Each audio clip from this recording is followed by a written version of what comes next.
एक जंगल के निकट एक महात्मा रहते थे। वे बड़े अतिथि भक्त थे।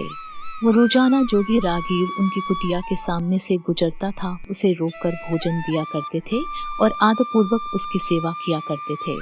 एक दिन किसी राहगीर की प्रतीक्षा करते करते उन्हें शाम हो गई पर कोई राही न निकला। उस दिन नियम टूट जाने की आशंका में वे बड़े व्याकुल हो रहे थे। उन्होंने देखा कि 100 साल का बूढ़ा थकाहारा चला आ रहा है।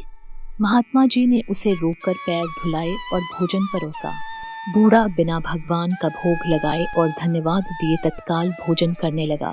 ये सब देख महात्मा को आश्चर्य हुआ और उन्होंने बूढ़े आदमी से पूछा, श्रीमान, मैंने आपको देखा, आपने खाना खाने से पहले न तो भगवान का नाम लिया न किसी देवता का, ऐसा क्यों?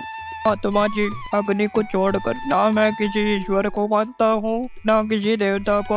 महात्मा जी उसकी नास्तिकतापूर्ण बात सुनकर बड़े क्रोधित हुए और उसके सामने से भोजन का थाली को खींच लिया और बिना यह सोचे कि रात में वह इस जंगल में कहाँ जाएगा, महात्मा ने उसे कुटिया से बाहर कर दिया। बूढ़ा अपनी लकड़ी टेकता हुआ एक ओर चला गया।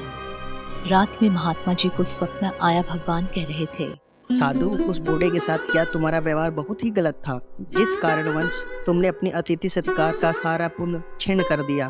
भगवान, उसने आपका अपमान किया था, इस कारणवश मैंने उसे निकाला था।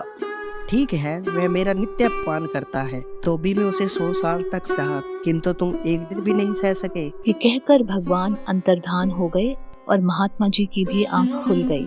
आंख खोलते ही अपने इस कार्य की भगवान से माफी मांगी और प्रण लिया आगे से वो कभी किसी के साथ ऐसा नहीं करेंगे।